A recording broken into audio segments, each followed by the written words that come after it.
서로 비교도 할 수 있고 이해도 하고 이런 상태에서 우리가 외워야 잘 외워지지 그냥 외우면 안 돼, 안 외워져 잘.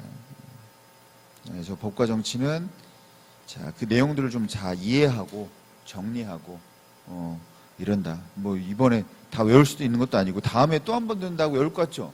안 해요. 그러니까 저번 주에 한 것도 안 되는데 뭐.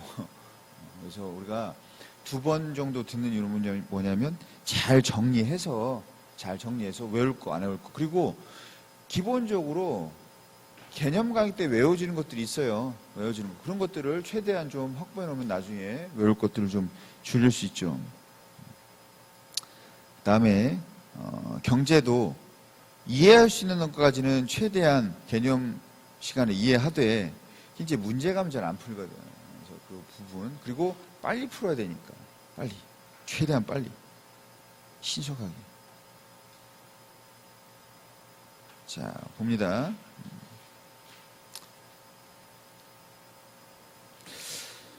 자 우리가 테마 1 이제 파트 3 사회문화입니다. 사회문화 파트 3하고 테마 1 우리가 사회문화 현상부터 봅니다.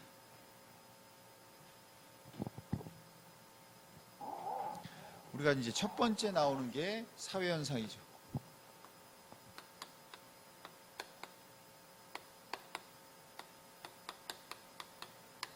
사회현상 첫 번째. 그래서 우리가 사회현상의 특징에 대해서 보게 됩니다.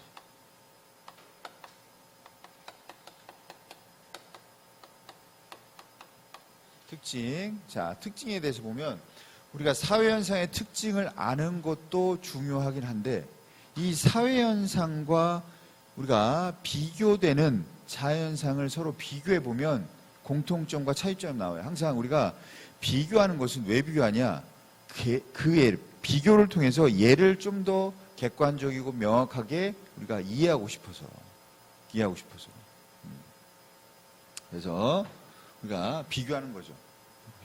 그러면 봅니다. 우리가 한국 사람의 특징이 뭐냐? 그럼 말하기가 좀 힘들지만 중국 사람과 한국 사람과 일본 사람을 섞어 놓으면 사람들의 특징이 좀 다를 수 있구나. 생김새도 좀 나오죠. 좀 요즘에는 하도 섞이고 성형을 많이 하고 막 사람들이 먹는 걸 잘 먹고 하니까 이게 그리고 서구식으로 변하니까 좀 생김새가 좀 이게 좀 비슷해지는 경우도 있어요. 비슷해지는 경우 있는데 그래도 어느 정도 뭐 이제 행동이라든지 이런 것들 제가 얘기했잖아요.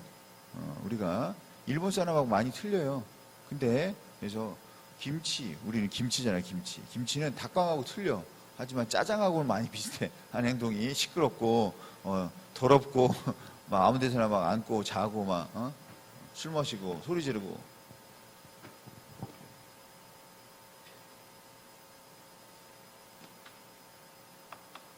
자, 그래서 자연현상 두고 그 다음에 사회현상과 비교해 봅니다. 일단 그러면 자연현상은 뭐고 사회현상은 뭡니까? 라고 했을 때 우리는 인간의 의지가 개입된 게 바로 인간이 한 거. 인간의 의지를 가지고 한 행동이 뭐고? 사회현상. 인간의 의지와 관계없이 뭐가 되는 거예요? 자연현상이죠. 자연현상. 항상 예를 드는 게 있단 말이에요. 예를 들면 우리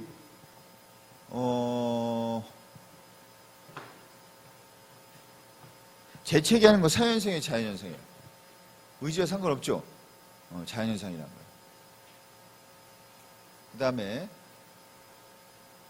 두 번째 뭐가 있냐면 인간이 밥을 먹는 건 사회현상이에요, 자연현상이에요? 배고프다고 느낀 건 자연현상이에요. 밥을 먹는 거야. 우리 의지를 가지고 먹잖아. 저렇게 커피를 마실 수도 있고 짜장면을 먹을 수도 있고 햄버거를 먹을 수도 있고 자연현상이죠. 그러면 잘 봐. 어느 계곡을 따라서 자연스럽게 마을이 형성됐어요. 사회현상이 자연현상이. 뭐예요? 어느 계곡을 따라서 자연스럽게 마을이 형성돼 있어. 자연현상이, 사회현상이.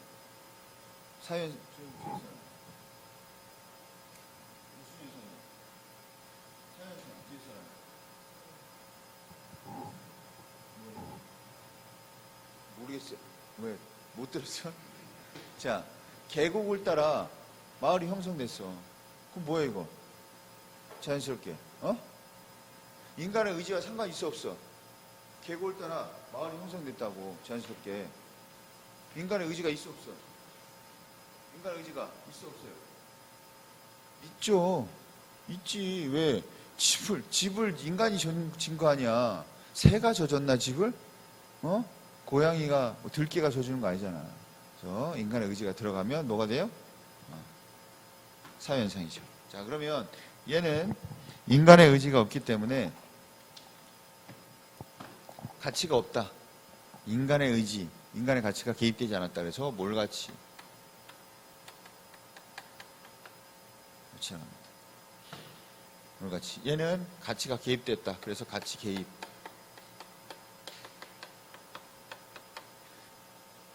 그래서 얘는 가치가 개입되지 않았기 때문에 언제 어디서나 그러하게 나타납니다. 그걸 뭐라고 그래? 보편성. 언제나 그래요. 물은 위에서 아래로. 그 다음에 물은 우리가 100도씨에 끓겠죠. 그 다음에 해는 어디에서 떠서 어디로 가요? 동쪽에서 떠서 서쪽으로 가고. 이런 식으로 항상 언제 어디서나.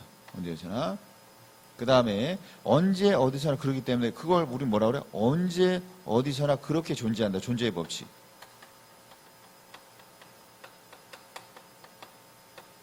존재의 법칙이에요. 그러니까 항상 그렇다고. 그래서 뭐예요? 얘는 항상 그러한 일이 있으면 그러한 일이 발생하는 인과의 법칙이에요. 인과의 법칙. 그러한 원인이 있으면 항상 그러한 결과가 있다. 인과의 법칙. 그래서 그러한 원인이 있으면 그러한 결과가 일어나 안 일어나? 반드시 일어나죠. 그걸 뭐라고 그래? 필연성. 그 다음에 확실성. 확실하다고. 그런데 자, 여기는 언제 어디서나 그러한 일이 발생할 수도 있지만, 왜? 어느 사회나 결혼이란 건 존재하고 장래의식이란 건 존재할 수 있지만 모두 다르다. 그래서 특수성이 더 강하게 나타난다. 특성은 뭐냐면 그 사회마다 특수한 모습. 그래서 다양성을 얘기합니다. 다양성. 그 다음에 얘는 어떤 목적을 가지고 그렇게 발생해요. 그래서 우리가 어떠한 목적을 가지고 그렇게 발생하고 그런 목적을 위해서 그렇게 합니다. 그래서 당위의 법칙. 그렇게 해야 되는 그러한 목적 때문에 우리가 도덕을 위해서 효를 위해서 우리가 그렇게 해야 되니까 하는 거예요. 그래서 당위의 법칙. 우리가 반드시 그렇게 하는 것이 아니라 그렇게 해야만 하니까 하는 거예요. 그리고 목적의 법칙. 필연이 아니고 개연성입니다. 개연성. 그러할 가능성이 있는 거지 그렇지 않을 수도 있어요. 그리고 확실하지 않고 뭐예요? 가능성이 높죠. 확률적입니다. 확률. 자, 보세요. 자, 봅시다. 100도씨가 되면 물이 끓죠.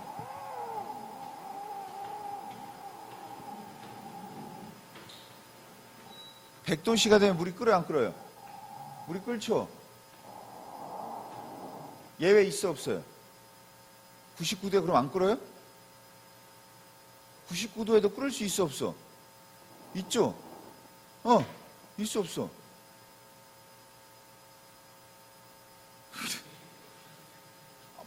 딱 100도씨만 끓어요? 99도에는 안 끓어? 끓지. 98.5도에도 끓을 수 있어 없어요? 없어요.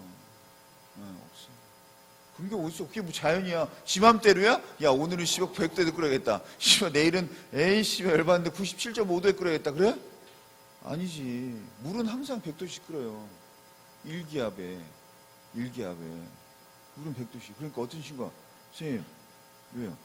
아니, 100도에 안 끓을 수도 있잖아요. 그럴 수 있나? 우리 집에서 수돗물 끓여봤더니 우리 집 일기압이에요. 자기 뭐 지도를 봤대요. 그래서 이 지형 그 높이에 일기압이라고 끓였는데 97.8대 끓는다고. 다시 한번 끓여봤더니 그때는 98.1도에 끓고. 자, 그때마다 좀 다를 수 있죠. 100도에 끓는 점이 하지만 다를 수 있지. 그럴 수 있죠. 뭘 그럴 수 있어? 무조건 100도에 끓이는 거예요. 100도에. 어? 아, 그러니까 우리가 뭔가 충소리를 듣는가 멍청한 소리 듣는 거예요. 끓는 점이 100도인데 어떻게 98도에 끓어. 끓는 점이 100도인데. 근데 얘기했죠. 뭘로 끓였냐? 그러니까 수돗물이요. 그럼 수돗물이 H2O냐? H2O야? 아니지. 수돗물은 물을 소독하잖아. 여러분 오줌 똥 싸잖아. 그거 거르고 소독하고 그러면 뭐야? 염소 들어가고 그러면 H2O에다가 염소가 뭐예요? NA야? CL이야? 뭐예요? 이거 염한데? 에이씨, 나도 모르겠다 그냥. 뭔가 씨발 졸라 들어갔겠지, 그지? H2O, CL, NA 뭐 씨발 뭐 KC 뭐 들어갔겠지. 그러니까 순수한 H2O가 아니라고. H2O는 몇 대 끓어? 무조건 100도씩. 끓는 점이 100도인 거예요. 몇 대 열어? 0도지, 0도. 어느 점이 0도인데. 그러니까 어떤 식으로, H2O? 우리 집 옆에 있는 나이트클럽인데, 이지라. 아니, 서울 저기 청담동 가면 H2O 나이트클럽 있거든. 나이트클럽 이름 H2O예요. 취지가 뭔지 알아요? 아, 우리는 물이 좋다. 뭐 이런 식으로 했는지 모르겠지만, 하여튼 물, 뭐 해가지고 H2O. 그러니까 옆에서, 우리 집 옆에 나이트클럽인데. H2O는 뭐예요? 100도에 끓죠. 예외가 없어. 항상 그래요. 100도가 되면 끓어요. 그러한 원인이 있으면 끓죠. 필연적이고 확실히. 하지만 인간은 그렇지 않잖아. 우리가 항상 결혼을 하지만 누구나 결혼하지만 왜요? 안 할 수도 있죠. 안 할 수도 있잖아. 또 안 하는 것이 아니고 못 할 수도 있죠. 안 해주면 못하는 거 아니야. 해줘야지. 못할 수도 있잖아. 그래서 우리가 의지. 그 다음에 자 봅시다. 둘 다 뭐야? 인과관계 있어 없어요? 인과관계 있어 없어요? 그러한 원인이 있으면 그러한 결과 일어나 안 일어나? 있죠. 여기 인과관계 있어 없어요? 있지. 옆에서 욕하면 열받잖아. 인과관계 일어나잖아. 옆에 사람 때리면 때릴 거야 안 때릴 거야? 때리죠. 누구나 그렇단 말이야. 그래서 우리가 누구야? 아베가 저지르면 열받잖아. 누구나. 그러니까 우리가 그러한 원인이 있으면 그러한 결과가 있지. 인과관계. 우리 배웠어 안 배웠어? 배웠잖아. 법칙 있어 없어요? 있죠. 여기는 법칙 있어 없어요? 아씨, 법칙이 있어 없어? 아씨, 없는 것 같은데 저 새끼 또 뭔가 있는 것 같게 있나? 아씨, 맨날 저질해서 있어 없어? 법칙 있어 없어? 빨리 얘기해. 시간 끌지 말고. 무슨 법칙 있는데? 당의 법칙 이거 말고 당의 법칙은 그러한 당위라는 것은 그러해야만 하니까 그러한다는 얘기란 말이야. 항상 우리는 뭐예요? 항상 목적을 가지고 행동하잖아. 목적을 가지고. 근데 법칙 이제 근데 구체적인 당의 법칙 말고 다른 법칙이 있냐고. 법칙 발견이 돼요? 인간 사회에서? 사회현상 속에서 법칙 발견돼야 한대.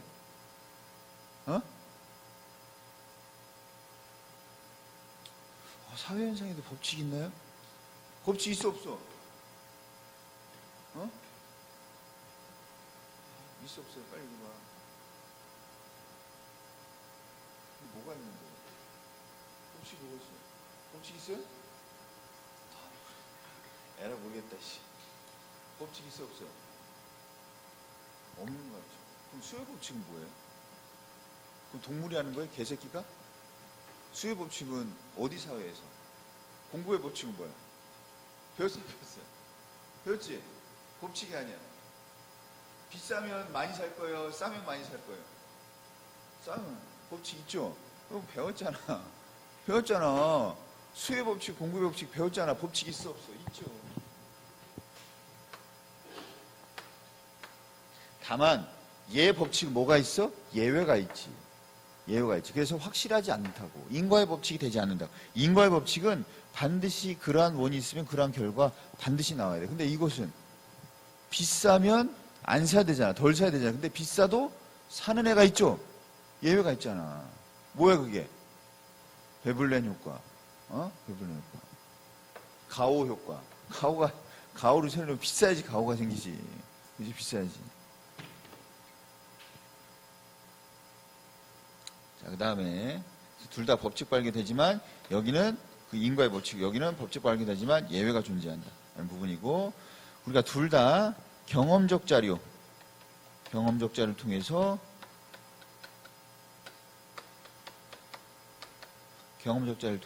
우리가 그 현상들을 파악할 수 있다. 우리가 경험할 수 있는 것들, 보고 듣고 느끼는 것들을 얘기합니다. 자, 그 다음에 두 번째, 우리가 사회현상 또는 우리가 사회문화현상입니다. 이 문화현상을 학문적으로 접근하는 거죠. 학문적으로 접근하는데, 첫 번째는 세분화, 하나는 간학문적. 세분화는 뭐냐면 이렇게 세세하게 분류하는 거예요. 그래서 좀 면밀하게 검토하는 거예요. 그러니까 심리학도 그냥 심리학이 아니고 그걸 다시 쪼개서 전문적으로, 좀 더 전문적, 심층적으로 우리가 그와 관련된 학문을 접근하는 거예요. 심리학도 뭐 여러 가지 있잖아. 아동심리학, 발달심리학, 교육심리학, 사회심리학, 산업심리학 이런 식으로. 그래서 그와 관련된.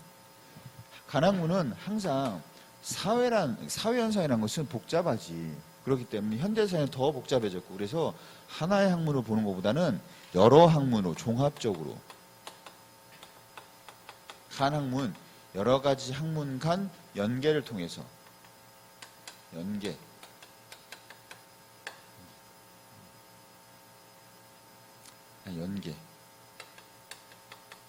연계를 통해서 우리가 그 현상을 접근하고 그 다음에 연구해야 된다. 그게 바로 우리가 간학문적 접근 방법, 종합적 접근 방법, 아니면 우리가 총체적 접근 방법 이런 식으로 얘기를 합니다. 그 다음에 세 번째 우리가 사회문화 현상을 바라보는 관점 나옵니다. 우리가 사회문화 현상을 바라보는 관점은 우리가 세 가지 관점이 있는데 이것은 11번 정도 나옵니다. 그래서 시험에 반드시 나오죠. 반드시 나옵니다. 우리가 사회문화 시험에 5문제밖에 안 나와요. 5문제밖에 안 나오는데 반드시 지방이든 아니면 우리가 국가직이든 반드시 한 문제는 나오게 돼 있어요. 뭐냐 관점, 거시적 관점이 있습니다. 그 다음에 미시적. 거시적, 미시적. 자, 그러면 거시적은 뭐냐? 거시적은 사회현상을 바라볼 때 거시적, 그 사회 전체를 바라봐요. 사회 체계, 사회 구조, 사회 제도 이런 걸 바라보는 거예요. 그러니까 우리가 사회 구조적 접근이다. 또는 우리가 사회적 접근이다. 그래서 그 사회를 보면서 우리가 그 현상을 그 사회 속에서 그 현상이 그 사회에서 일어나니까 사회 속에서 우리가 바라보는 거예요. 거시적 접근이에요. 미시적 접근은 뭡니까? 미시적 접근은 뭐냐면 우리가 미시적은 그 현상이 일어나는데 그 현상은 인간에 의해서 일어나는 거예요. 그러니까 그 현상 속에 있는 그 인간들의 개인들의 의식이나 생각 이런 것들을 그들이 의미 부여하는 것들, 어떻게 의미 부여하는지 이런 것들을 이해하는 거죠. 의식이나 인식 이런 것들을 바라봅니다. 그러면 거시에는 다시 우리가 기능론, 그 다음에 갈등론 나눠집니다. 자, 기능론은 뭐냐면 사회에는 각 부분들이 각자의 역할을 함으로써 사회가 전체가 잘 움직이고 돌아가고 유지되고 안정된다. 그래서 사회는 마치 하나의 유기체처럼 살아있다. 그리고 그 사회 속에서 각 구성들이 부분들이 각자의 역할이 있고 그 역할을 잘 할 때 이 사회가 잘 유지되고 그 다음에 자, 안정된다. 그래서 사회는 그렇게 균형성을 찾아가려고 하고 유지되려는 성격을 가지고 있다. 이게 기능론입니다.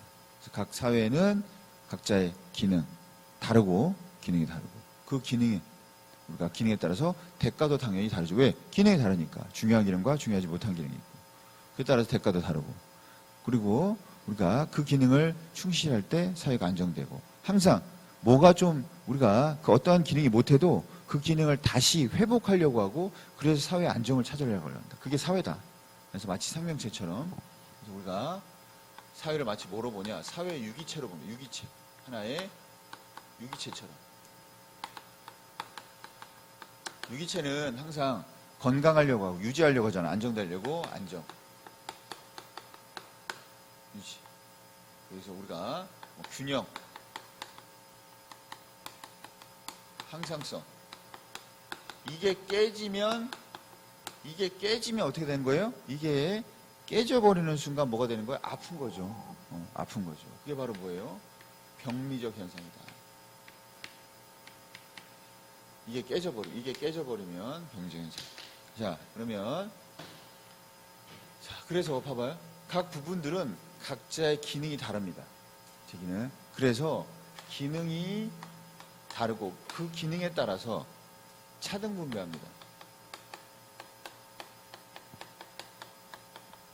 차등 분배. 그러면 불평등한 거죠? 불평등한 거예요. 차등 분배는 불평등한 거라고. 왜? 모든 사람이 월급이 똑같아야 돼요? 달라야 돼? 어떻게 생각해? 같아야 돼요? 달라야지. 이건 뭐 기능 문제야. 왜? 갈등 문제는 왜 달라야 돼? 야, 의사는 의사 나름대로 가치가 있는 거고, 그 다음에 교사는 교사 나름대로 가치가 있는 거고, 청소하는 청소하는 나름대로 가치가 있는 거야. 굳이 그걸 다르게 할 필요가 없어. 그냥 자기가 하고 싶으면 하는 거고, 하고 싶은 일을 하게 하는 거고. 당연한 거예요. 차등분배 불평등은 당연한 거예요. 왜? 기능이 다른데. 이건 우리가 왜 당연하냐? 사회적으로 합의했으니까. 앞에 사람도 그러잖아. 사회적으로 합의했어. 사회적 합의, 지배적 합의, 모두의 합의. 이런 것들이 합의가 됐으니까. 자, 그러면 어떻게? 자, 그렇기 때문에 우리가 사회는 항상 가장 중요한 말입니다. 사회는 기능 논제에서 가장 중요한 말이에요. 사회는 항상 안정되려고 하고 통합되려고 하고 유지되려고 한다. 기능론 하면 기능론 뭐냐? 사회는 항상 안정, 유지, 통합을 추구한다. 가장 중요한 말. 그냥 이것만 떠올라도 돼. 기능론, 안정, 유지, 통합. 안정, 유지, 통합. 그러면 보니까 그러면 사회의 변동은 그럼 좋은 거 안 좋은 거예요? 변동 좋은 거 안 좋은 거? 안 좋은 거지. 그럼 얘는 보수적이에요? 진보적이에요? 그래서 보수적이라는 거예요. 보수적.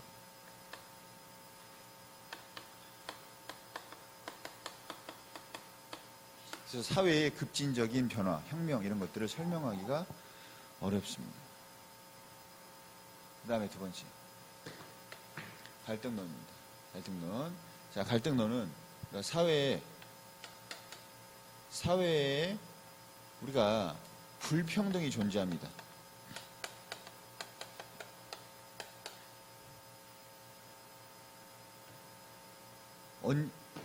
이 사회에서 불평등하지 않은 사회가 있어요? 모두가 똑같이 주는 사회가 있어요? 있어 없어? 있어 없어? 모두가 똑같이 없지. 그 사회에는 불평등이 항상 존재해. 가장 중요한 말이에요. 왜? 자, 가장 중요한 말이 왜 그러냐? 갈등론은 사회는 항상 대립하고 갈등이야. 이걸 뭐라고 그래? 사회는 투쟁의 장이야. 그럼 이게 왜 발생하는 거예요? 왜? 모든 사회가 다 불평등하기 때문에. 사회에는 대립과 갈등이 언제 어디서 발생해요? 언제 어디서나 발생한다. 자, 여러분, 지금 우리는 대립과 갈등 해 안 해요? 우리 지금 하고 싸우고 있어 지금? 해 안 해? 안 하지? 하지만 불만 있어 없어요? 있잖아. 아씨, 내 옆에 좀 켜주지? 있잖아. 좀 참지. 해주지. 그 다음에 또 있을 거 아니야. 아까 법과정치 끝났을 때, 이제 끝났다 했는데, 이씨 뭐야 이 새끼? 왜 사회문화를 들어가? 3주 동안 법과정치 한다 했는데, 뭐야. 그래서 표출하고 싶지만, 여기서 끝나는 거 아닙니까? 이렇게 하고 싶지만, 말을 못했잖아. 표정들이 그랬어갖고, 뭐지? 끝났구나. 이렇게. 자, 여기서 끝나겠습니다 했는데, 그래, 끝났구나, 오늘. 했는데 갑자기, 자, 이렇게 하고, 다음 시간에 사회만 들어갈 거니까 표정이, 씨발, 뭐지? 하지만, 이게 항상 표출이 안 됐을 뿐이지, 항상 모든 사람들과의 관계에서 내부적인 갈등이나 우리가 대립은 항상 존재하는 거예요. 항상. 왜? 불평등하니까. 왜 불평등 안 해? 하잖아요. 내 맘대로 하잖아. 내 맘대로. 맨 처음에 3주 동안 한다고 해놓고서 왜 2주 동안 한다고 했어? 끝났으면 법조관치 끝났으면 끝내야지. 왜 사회문화 들어가냐고. 왜? 내 맘대로. 왜? 수업을 내가 하니까. 불평등하잖아. 그래서 그럼 이거 해결해야 돼, 안 해? 해결해야죠. 해결해야지. 어떻게 해결해? 해결해야지. 이것이 왜 발생하냐면 불평등한 구조 때문에 사회 체계나 구조가 불평등해서 누구에게? 지배계층에게 또는 일부 계층에게 기득권층에게 유리하게 돼 있어서 그래서 항상 불만이 많단 말이야. 대립도 하고 갈등도 하고 그것이 표출되기도 하고 결국 그래서 이것은 문제란 말이에요. 문제. 이 불평등 문제야. 그러니까 대립하는 거예요. 그죠? 문제야. 불평등은 당연한 게 아니고 문제야. 그렇기 때문에 우리가 대립과 갈등합니다. 그래서 이걸 해결해야 돼. 어떻게 해결해야 되냐? 자, 사회 구조가 잘 바뀌어요? 안 바뀌어요? 안 바뀌지. 어떻게 해야 돼? 엎어버려야 돼. 그냥 확. 잘 안 바뀐다. 그래서 뭐 해야 돼요? 개혁. 그 다음에 어떻게 돼? 혁명. 혁명해야지. 혁명해야지.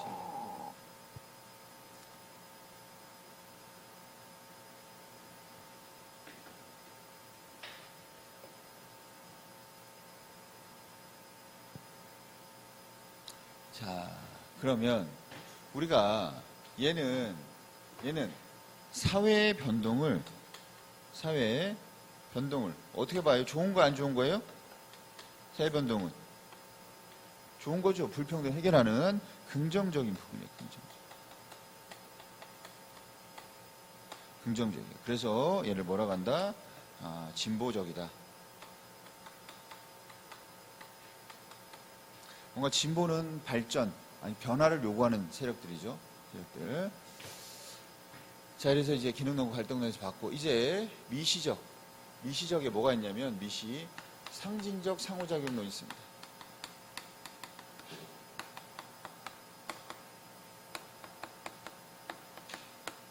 미시적 관점의 상징적 상호작용론. 상징적 상호작용론 뭐냐? 사람들은 자 상징 의미가 담겨 있는 것들이요. 말, 문자, 몸짓 이런 걸 통해서 뭐 해야 돼요? 상호작용합니다. 우리도 지금 내가 말로 글로 지금 우리 상호작용하고 있잖아요. 여러분 쓰고 그러면서 그걸 여러분들은 인식하죠. 인식한단 말이에요. 인식. 그 속에서 우리는 뭐합니까? 이 상호작용 과정 속에서 인식하죠. 그걸 인식한단 말이에요. 그 다음에 그 의미에 내가 이런 언어들의 의미를 부여해서 전달합니다. 그걸 그리고 여러분들 받아들여요. 그래서 그 상호작용 속에 있는 그 사람들의 인식, 의식, 그 다음에 의미 부여 하잖아. 의미 부여 하잖아. 내가 김치라고 얘기하면 뭐 얘기하는 거예요? 먹는 김치예요? 아니죠. 한국 사람이죠. 그죠? 닭광이면 누구 얘기하는 거예요? 일본 사람 얘기하는 거예요. 그건 저는 의미부가 돼서 그걸 인식하잖아요. 여러분들도. 짜장 누구예요? 아니, 짜장이에요. 그래서 우리가 그렇게 여러분 인식한단 말이에요, 서로. 이런 가장 중요한 상상론, 미시적 관점은 가장 중요한 거예요. 그 사회현상 속에서 사회는 항상 어떤 현상이란 것은 상호작용을 통해서 나타난다.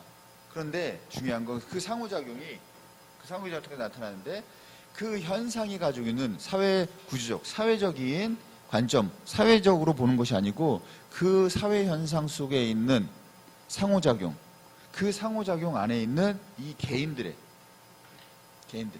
주관이죠. 주관. 개인들의 그 개인들이 가지고 있는 주관적 인식이나 의식, 그 다음에 의미부여 이런 것들에 대해서 우리가 바라보는 거예요. 만약에 세대가 요즘 세대 간의 갈등 많잖아요. 뭐 젊은 세대와 나이 많은 세대. 제가 그 휴가는 아니고 전주를 갔다 왔어요. 뭐 특강하러 전주 가가지고 한옥마을 갔는데 좀 안타깝긴 했어요. 한옥마을에 50%가 한복대여점밖에 없는 것 같아요. 그래서 좀 먹을까 하고 조금 아쉽겠는데 전주는 내 친구도 한 명 사서 가끔 갔던 것 같아요. 가끔. 그래서 전주 갔다가 어디 갔지? 김제 갔는데 전주에서 그러더라고. 구두를 뭐 이렇게 좀 수선할리는데 구두 아저씨가 문재인을 욕하는 거예요. 막 쓰레기라고 바꿔야 된다고. 그리고 거기에 그 하야 시켜야 되는데 천만인 운동 막 서명해달라고 하더라고요. 대충 하야. 그래가지고 어쨌든 이게 사람들마다 인식이 조금씩 달라요. 제가 이제 다 가봤단 말이에요. 다 가봤어요. 왜? 원래 부산이 제 2의 고향이었거든요. 왜 부산이 되게 오래 살았잖아요. 제가 2년 6개월 살았거든요. 2년 6개월 살았잖아. 부산이 고향이야. 2년 6개월. 근데 이제 대구로 바뀌려고 해. 왜냐하면 더 올해 이제 2년 좀 넘었고 이제 내년까지 하면 이제 3년 되잖아. 그래서 그리고 제가 전주는 친구가 살아요. 친구가 살아서 이제 가고 뭐 이제 대전도 제가 이제 거기 살았었고 뭐 청주도 살았었고 다 살아봤다. 강원도 많이 가지고 원주 뭐 이런데 치악산 자주 가고 제가 유일하게 안 가본 대도시가 광주. 이상하게 광주는 한 번도 가볼 일이 없었어요. 왜냐하면 목포, 순천 이런 데는 관광지니까 가보는데 광주는 친척도 없고 뭐 이제 뭐 아는 사람도 없고 그래서 광주에 아는 사람이 있어 한번 가겠는데 그래서 근데 이제 이렇게 갔을 때 어쨌든 나이 든 사람들 뭐 어느 지역이든 간에 나이 든 사람들과 젊은 사람들 간의 세대 격차는 뭐 그거는 뭐 전라도를 가든 충청도를 가든 뭐 경상을 가든 서울을 가든 있단 말이야. 그럼 그 세대 간의 갈등, 이 갈등을 거시적으로 본다는 얘기는 사회 구조적 차원에서 지금 세대, 기성세대가 가지고 있는 어떤 문제점들 그들은 또 잘 누렸단 말이야. 그 당시에는 또 변화의 시기니까 우리들은 상상할 수 없는 뭐냐 1년에 이자가 10몇 프로일 때도 있었어요. 이자가 지금 몇 프로예요? 1.8% 이렇단 말이야. 10몇 프로. 그러니까 우리가 변화의 시기였기 때문에 그들은 뭔가 변화 속에서 뭔가 기회도 많았고 하지만 요즘은 취직하기도 어렵고 그죠? 옛날엔 시험 안 봐도 공무원 한 사람이 있었어요. 시험 보고 들어가서 뭔가 일을 하다가 그냥 공무원 해 그래가지고 공무원 된 사람도 있었다고. 학교도 그런 사람도 있었고 그래서 우리가 그런 변화 시기. 근데 지금은 뭐 공무원 시험 하려면 이렇게 뒤지게 공부해야 되고 아씨 오늘 놀고 싶은데 오늘 친구라고 휴가 가는데 놀러 갔는데 째까? 이러다가 온 거 아니에요. 그래서 우리가 그래서 이제 혜택을 누리는 건 없고 그리고 힘들고 취지가 힘들고 그러니까 이런 부분들 때문에 서로 이제 사회 구조적인 차원에서 그들의 갈등을 보는 거죠. 근데 얘는 상호적인 그들이 생각하는 인식 우리가 지금 젊은 사람들이 어떻게 인식하고 있느냐. 그래서 세대 간의 갈등은 그들의 인식에서 고리타분해 냄새나 뭐 그걸 뭐라 가죠? 그거 있잖아요. 나이 든 사람 보고 부른 거 뭐라 가지? 그런 사람들 이 사람 꼰대. 꼰대. 그래서 그런 식으로 이제 그렇게 인식하는 거죠. 인식해서 그런 행동을 하는 거고. 그 다음에 또 나이 든 사람은 이 새끼들 싸가지가 없어 해가지고 어쨌든 그렇게 인식하니까 그렇게 행동하니까 그런 갈등이 만들어진다. 그래서 얘는 중요한 거 상상론 미시적 관점은 그들이 개인들이 가지고 있는 인식 그리고 의미를 부여하는 것들에 대해서 우리가 뭐 하려고 이해하려고 하는 게 이걸 이해하려고 하는 관점이 상상론이죠. 그래서 바라보는 시각의 차이가 있습니다. 거시적이냐 미시적이냐. 또 거시에는 다시 안정주의 통합을 강조하느냐 불평등 관계를 통해서 우리가 갈등, 대립하는 모습에 포인트를 두느냐 해서 달라집니다. 자, 그래서 우리가 관점에 대해서 봤고, 자, 그 다음에 이제 뒤로 가시면 뭐가 있냐. 사회문화 현상, 계속 사회문화 현상입니다. 사회문화 현상을 연구하는 방법.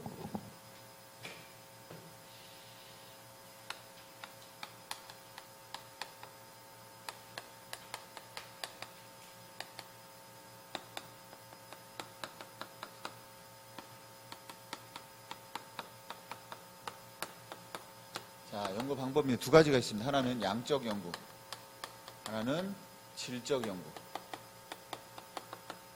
양적 연구는 연구를 왜 하냐? 사회문화 현상 왜 연구하냐? 법칙 발견하기 위해서. 이걸 하면 예측할 수 있잖아요.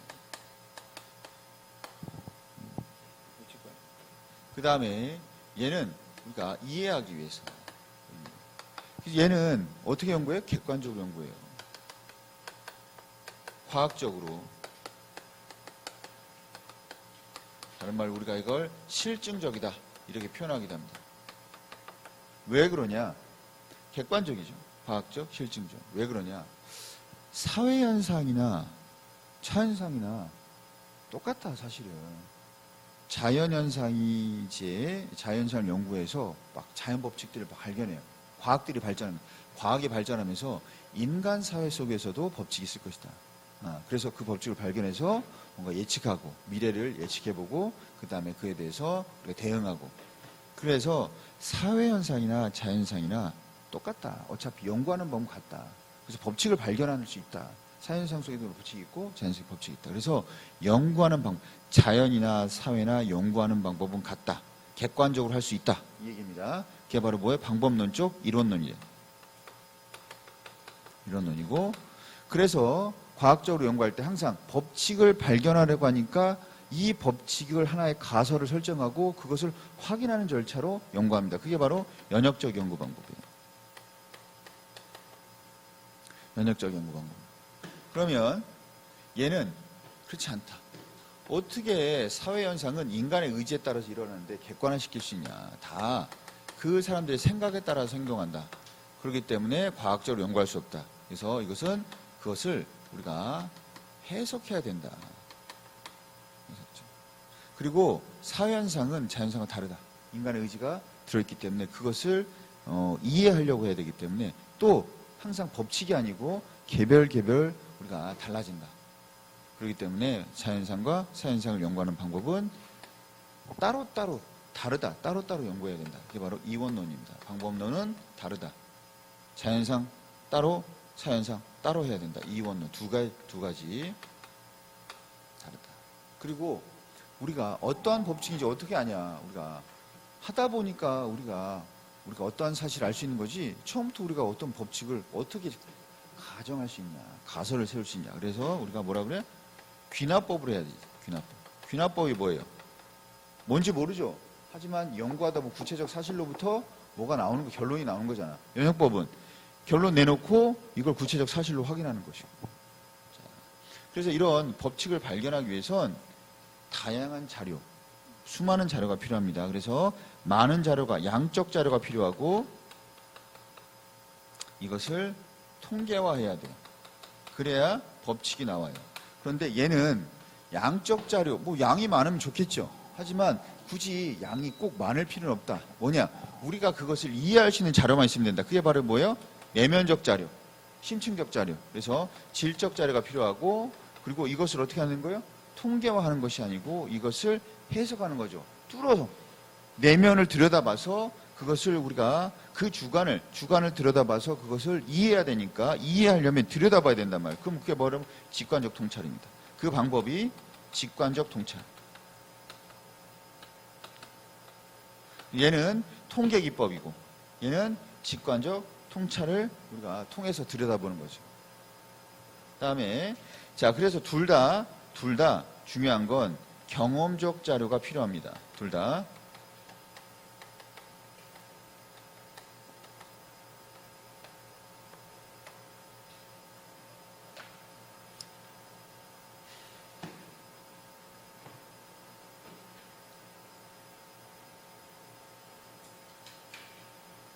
자, 그 다음에 그러면 연구 과정 어떻게 연구합니까?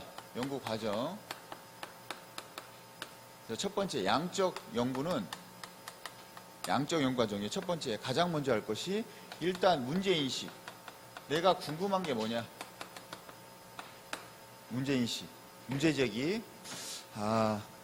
청소년 흡연율이 어떻게 되는지를 알아봐야겠다. 요즘 청소년 흡연율이 점점 시대가 지나갈수록 높아지는 것 같다. 아니면 요즘에 뽕쟁이들이 점점 우리가 사회가 자유롭고 좀 다원화될수록 뽕쟁이들이 많아지는 것 같다. 이렇게 마약하는 사람들. 그래서 우리가 그런 걸 가지고 법칙을 만들어야겠다 하고 문제인식을 하고 그 다음에 인식했으면 그 다음에 뭘 만드냐? 가설을 만들죠. 가설.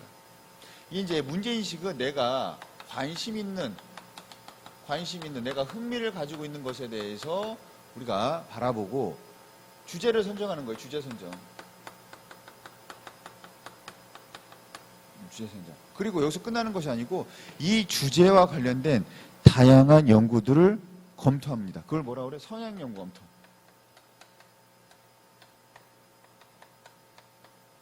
성향 연구 검토. 이런 것들 여기서 먼저 봐요. 그래서 이걸 검토한 다음에 그러면 이러한 가설이 만들어질 수 있겠다 라면서 법칙을 미리 만들어 놓습니다. 그게 바로 뭐예요? 잠정적 결론. 법칙이에요. 잠정적 법칙. 잠정적 결론.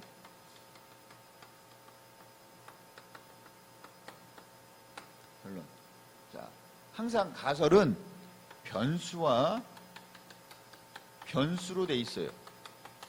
변수가 많으면 더 어려워. 변수가 적을수록 좋습니다.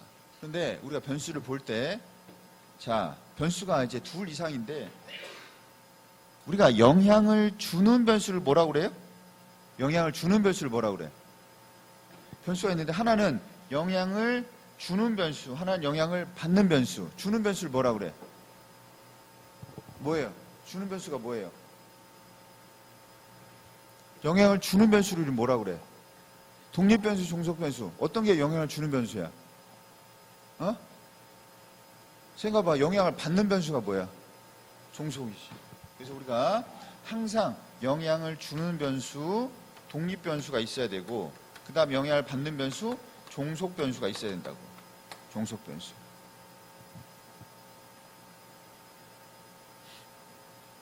둘 이상의 변수가 있어야 되고 그 다음에 하나는 영향을 주는 변수, 하나는 종속변수, 영향을 받는 변수. 그 다음에 그 다음에 중요한 건 이 잠정적 가설은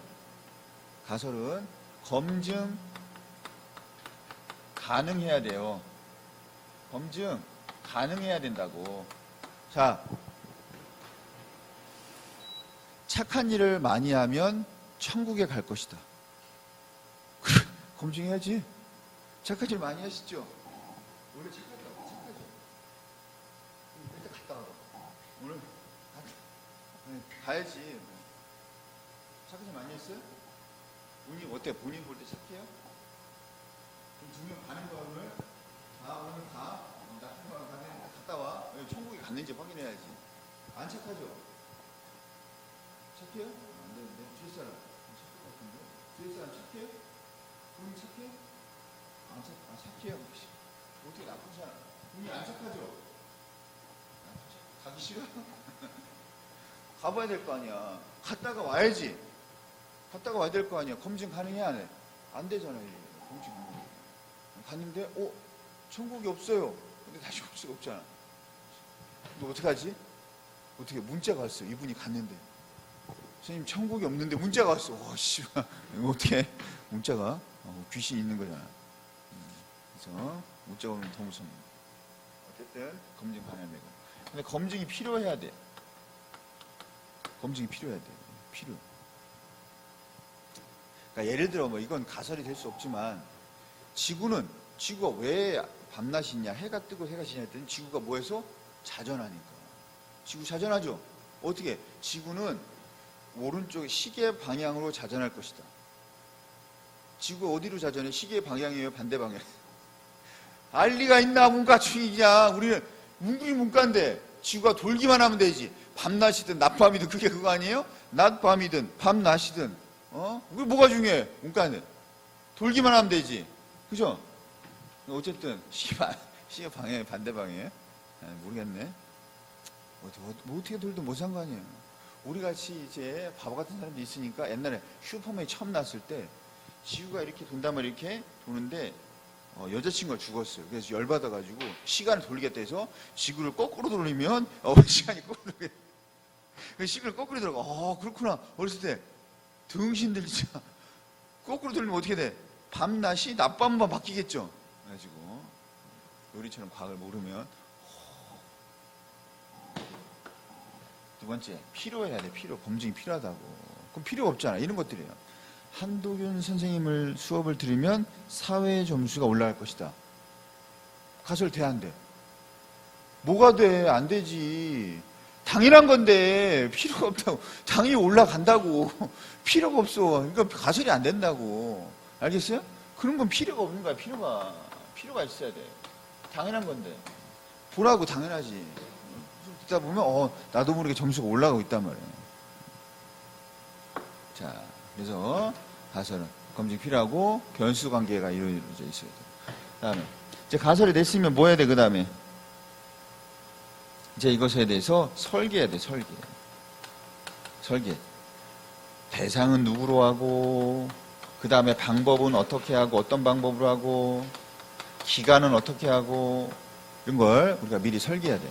근데 이때 가장 중요한 게 뭐냐면 조작적 정의라는 걸 합니다. 가장 중요한 거예요. 조작적 정의가 뭐냐? 우리가 얘는 통계를 내야 돼. 통계. 그런데 통계 낼 수 없는 개념들이 있어. 통계 낼 수 없어. 행복감. 여행을 많이 가면 행복감이 올라간다. 행복감 통계 낼 수가 없잖아. 그래서 그거를 뭐 하는 거예요? 통계화할 수 있도록 수치화하는 거예요. 수치화. 그래서 지수 이런 거 있잖아요. 만약에 아주 행복하다 5점, 행복하다 4점, 보통이다 3점 이런 거 이런 식으로 지수화 시켜서 점수화 시키는 거죠. 수치화. 그래야 통계 낼 수 있으니까. 뭐 친하다. 어떻게 그럼 수치화할 거 아니야. 친하다. 그러면 친한 정도를 숫자로 나타내는 거죠. 그래서 일주일에 한 번 이상 통화한다. 친한 거죠. 한 달에 한 번 이상 통화한다. 친한 거죠. 1년에 한 번 한다. 별로 안 친한 거지. 이런 식으로 우리가 숫자와 횟수, 뭐 아니면 시간, 뭐 이런 것 식으로 우리가 수치화하는 걸 이걸 해야 뭐 할 수 있어요? 이때 미리 해놔야 이걸 우리가 수집한다면 자료를 수집할 때 우리가 자료가 나오고 이 수집으로부터 뭐 할 때 우리가 분석 검증할 때 뭐 하게 돼요? 통계화하죠. 통계 기법을 사용할 수 있지. 이때 통계 기법을 사용하기 위해서 미리 설계한 거예요. 행복감은 점수화한다. 그 다음에 여행은 횟수로 한다. 이런 식으로. 그 다음에 분석하고 검증은 뭐냐면 이 가설이 인용 맞는지, 그 다음에 가설이 틀린지, 기각될지를 우리가 검증할 수 있는 그런 어떤 관계를 확인하는 거예요. 관계 확인.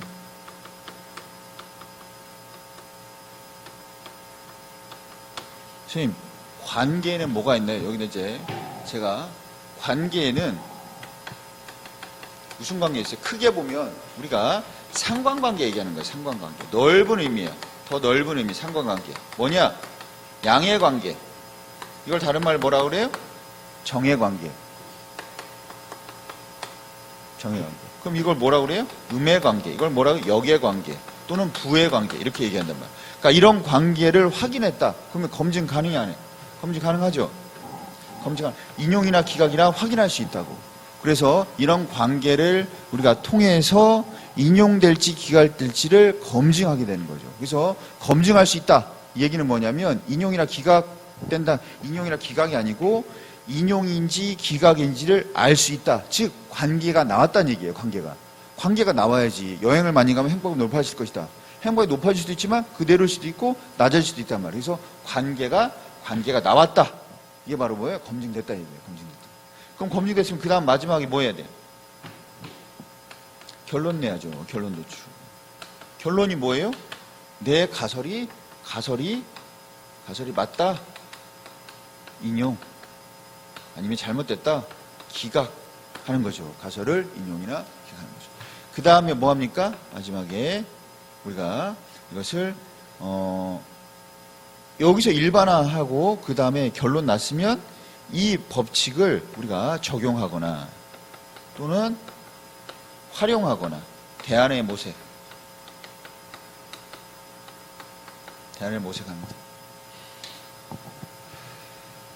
자, 이제 마지막입니다. 우리가 이 양적 연구는 객관적으로 하는 거예요. 그래서 주관이 개입되면 안 됩니다. 그런데 문제인식은 내가 하는 거고 가설도 내가 만드는 거고 설계도 내가 하는 거예요. 그리고 여기서 적용도 자 이렇게 했으면 좋겠다 내 생각입니다. 그래서 지금 노란색에는 주관이 개입될 수밖에 없어요. 어쩔 수 없어. 양적 연구, 객관적 연구라도 어쩔 수는 없어. 그건 오케이 인정. 하지만 자 수집, 분석, 검증 그 다음에 결론은 주관이 개입되면 안 돼. 절대. 그러면 이건 양적 연구가 아니야. 그러면 수집은 어떻게 하냐? 설계된 대로 내 마음대로가 아니고 설계된 대로 분석은 수집된 대로 그 다음에 결론은 검증된 대로 우리가 결론을 내야 돼. 내 마음대로 하는 것이 아니고 조작이나 그 다음에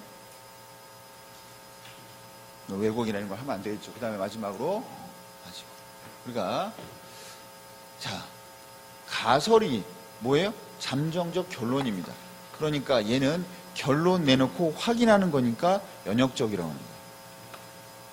연역적. 우리가 연역적 연구 방법이다. 맞죠? 다만 잘라서 보면 여기서부터 수집부터 결론까지 보면 그것만 보는 거예요. 그러면 수집, 자료, 결론. 그럼 뭐예요? 수집에서 결론 낸 거죠. 그럼 뭐예요?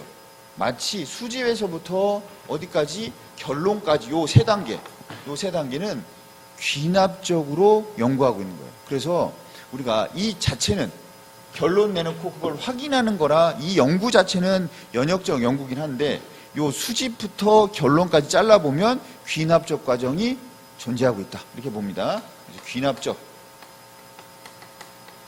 귀납적 연구는 아니에요. 결론 내놓고 하는 거니까. 하지만 귀납적 과정이 어떻다?